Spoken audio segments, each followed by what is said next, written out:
Hey, good morning, everybody. It's Hammer. Today is Friday, September 27th, 2024. I, of course, am with Originator Success here with your daily mortgage rate update coming to you from the Great Smoky Mountains here in Western North Carolina, where we are going through that no longer hurricane. I think it's Tropical Storm Helene. So, first and foremost, I hope all of you are safe. Hope minimal property damage. I experienced property damage myself with all the water that we're getting. But nothing that we can't repair or fix. Also, you may hear it humming in the background. I've got lovely lights on today because of my generator. So, although I do feel bad that my neighbors are all without power, I am kind of excited that I got to use my generator and it worked as it was supposed to, as it's been installed. I had a whole home generator installed a few months ago, and for just this type of thing. And I think this stuff's going to be more and more common. Don't want to get into a whole climate change conversation, but anyway, I do hope everyone is doing well. And for those of you that are dealing with property damage, I feel your pain. I get you. So, part of my redneck retaining wall actually gave way. I'll show you guys some pictures in a little bit. But anyway, if you're here this morning, say good morning. And if you're watching on the replay, don't forget to give me a hashtag replay in the comments. Always appreciate it when you do that. And that's very helpful. So if you are watching, don't forget to smash that like button.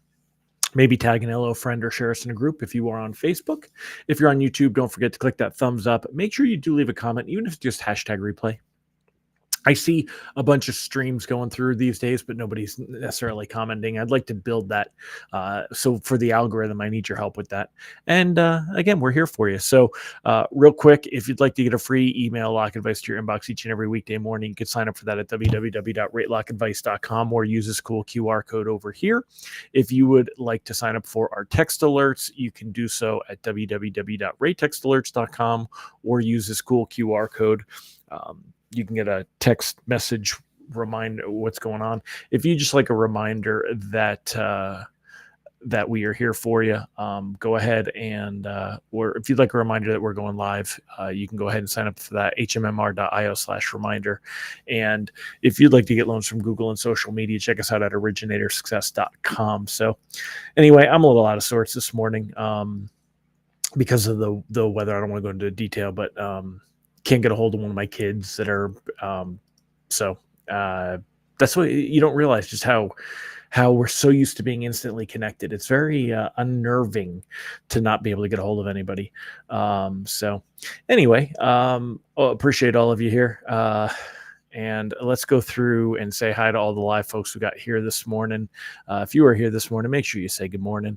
We got already 22 people on. Mr. Kyle Mazikas, good morning. First one to say hello here. Mike Brown coming to you from YouTube. How are you, Mr. Mike Brown? Great to see you here. Mallory Fotiadas, great to have you here. Rob Stewart, Nicole Semerad, thank you for joining me. James Mahan over on the YouTube. Mike Morano, great to see you, sir. Deb Dickinson, Michael Love. Ryan Siegel says today is National Corned Beef Hash Day.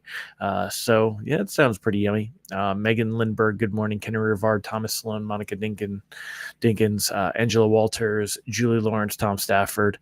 I'm safe. We're fine. Again, there's people that are certainly much worse off than I am, but I am definitely bummed. I'll show you guys here. I'll make it full screen. Let me pop this over here. So here is my redneck retaining wall blowout. So I lost a section of my retaining wall here.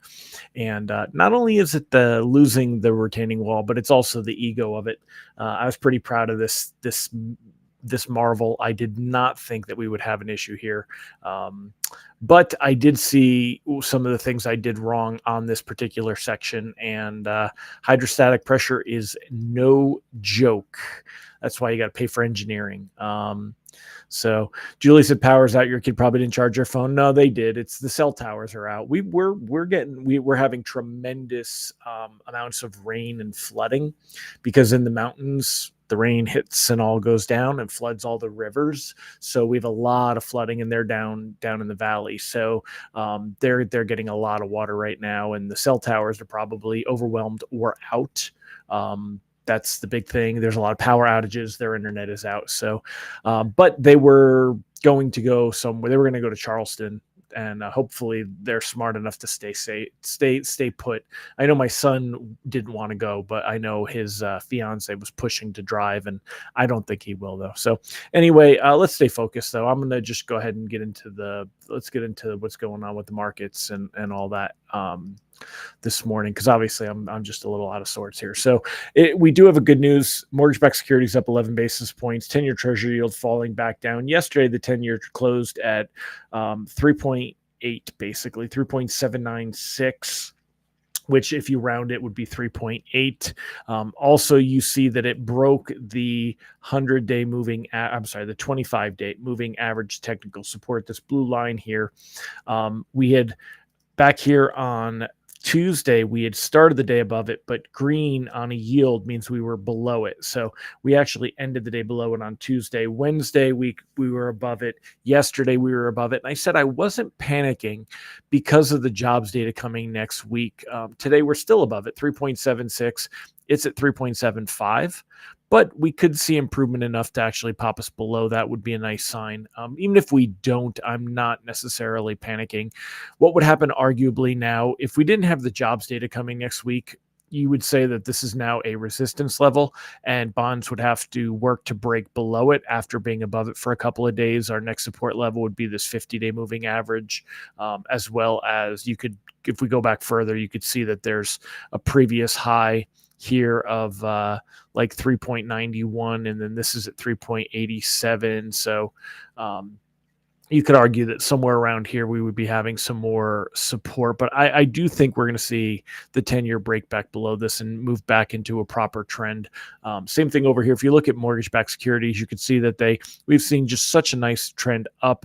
And then ever since the Fed meeting, we lost ground a couple of days here on Monday and Tuesday. This was Wednesday, the 18th of the actual Fed meeting. Thursday, we actually did improve the next day. And then Friday, we saw losses, and it's been losses since then. So here was the Fed meeting. We did lose ground that day. We improved the next day, but then we saw losses. And we've seen losses for about a week now. And that's been frustrating. It's kind of like death by 1,000 cuts. When you take a look at actual rates on that, you could see that we have been, from the 18th, we were like 6.15 and now we're at 6.21. So the reality is, you want to argue that we've seen rates go up 1/8 of a point. I would give in on that. But I mean, is that really that much? No, it's not. We've talked about how loans with longer term, and the lock advice is down at the bottom. Loans with longer term should go ahead and they should go ahead and, not panic. Loans with time. We're going to see things rebound. This morning's PCE data came in. It was actually a little bit better than expected for inflation. But when you take a look at the actual response that we saw in mortgage-backed securities, let me pull that over and we'll show you that real quick. Let me squeeze this up. Okay. So we'll do a 2-day here so you can see it pretty clear. Right here, see this little blip? That was the PCE data. So it was like, yay, woohoo. And then a couple minutes later, it was like, boom, right back down.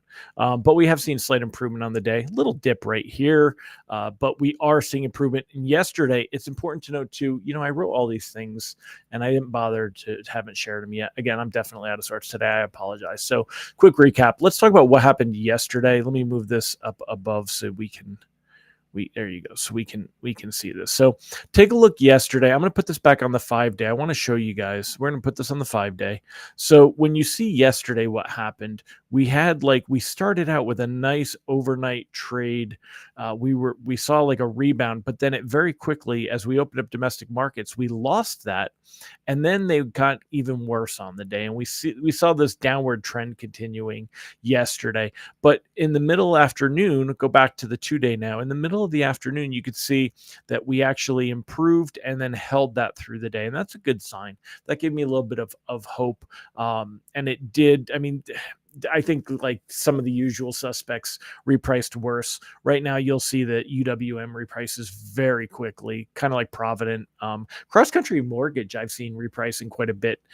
They've been very, very touchy with that. So, but with these gains that we got over here today, that's nice. Rate sheets are going to improve at least a little bit today, keeping us right in line. Bond started off the day with the gains. We saw the blip here after the PCE data. It didn't really last long, but they're still very positive on the day. And I think we'll hold on to that. As far as reprice risk goes, I think reprice risk is low today. I don't think we have to worry too much, although anything is possible. I don't think it's probable. I don't think there's any major reason to lose ground here.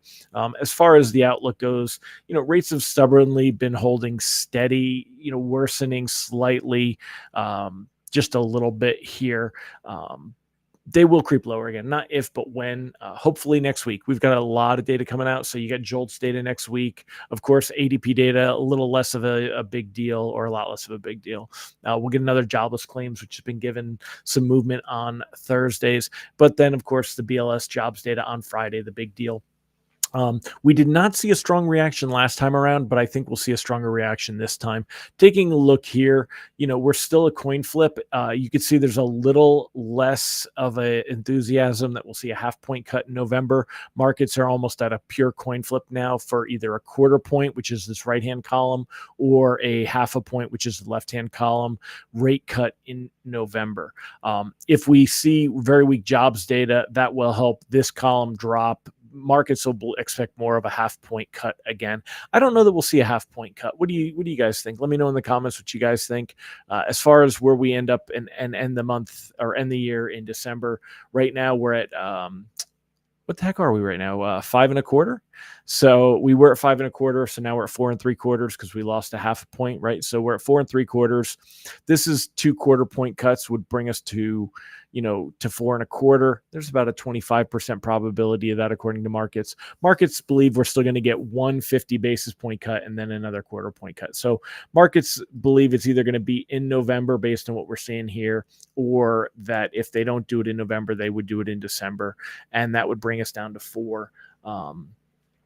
And then, the expectation of 3 half point cuts, there's about a 25% expectation of that. That would bring us to 3.75. I don't think markets are going to do 3 half point cuts. That's a lot of cutting. I don't think they're going to want to cut that quick. We'd have to see some really weak economic data. But so as it says at the bottom, cautiously floating anything closing over the next couple of weeks, because, it hasn't really changed. If anything's closing, next week's jobs data could help, but there is some risk floating into next week. You definitely keep that in mind. Hindsight's always 2020. Locking right around that Fed meeting. Some people did lock, and that's fantastic. It proved to be correct. I didn't think that I would want to lock right around that Fed meeting. I thought we'd get a little bit more improvement from then. Unfortunately, things have gone the other way, so I was wrong on that. I am glad to say that out loud. I've been floating into it. I would have locked loans closing near term. Loans that were still closing later in October, I wouldn't have locked yet. I still don't think we should lock. That's why I'm not cautiously floating those. I'm just flat out floating. We'll see rates improve. But if I had known we were going to see this negative reaction that we've seen, that bonds would just kind of lose ground like we've seen right here and just kind of keep giving up those just little bits at a time, of course, I would have said, hey, lock those loans closing near term. There's too much risk. But the reality is that we haven't really lost much in the way of pricing. And I think we'll get it back. And I think there's a really good shot we could get it back next week. So we got to keep our fingers crossed. Let me know in the comments. What are you guys doing this weekend? Love to hear what you guys are doing. As for me, I will be flying out to Austin on Sunday. Tomorrow, I'll be doing some just assessment and cleanup from all this rain. I think it's going to continue to rain tomorrow. I still have some sections of that wall that I'll want to protect and maybe consider doing something to shore up. But otherwise, I'm just going to deal with it because that's how we roll, right? And it's really not a big deal. It's not like my house collapsed. So I am much, much, much better off than some other people. And I own that. So Nicole is Canyon Drive, 18th birthday party for nephew and a concert on Sunday. Well, have fun, be safe. Ron Siegel, now you get a new weekend project to rebuild that wall. Yeah, it's more than one weekend, but yep, I'll take it. As far as my neighbors having the opportunity to get a generator, well, that's true. But Ron said it's warm out there in California. He's heading to the beach. Deb Dickinson babysitting the grandbaby. Mike tailgate and football game. Mike, who are you going to see? I'm going to go to the Panthers on the 13th, October 13th. And after watching the Red Rocket this last weekend, it looks like there might actually be an enjoyable game. They're going to be playing Atlanta. So, yeah, I'm good, Nicole. No need to apologize. I'm more worried about I hope my kids stayed home and that there's not too much to deal with over at their house. So I know that they'll be safe, but I'm just hoping it doesn't flood their garage and what it'll do. So, but the good thing is we can fix anything. Julie Lawrence uploading more people into our system. Woohoo! I'd love to hear that, my friend. Watching your nephew play soccer, that's great. Brandy going to Saints Falcons game. I think that should be a good game. So, all right, my friends, I'm going to wrap it up because I am distracted and I know I'm not on my game. So I hope you all have a great weekend. By the way, Red, for Remember Everyone Deployed, that is the red shirt today.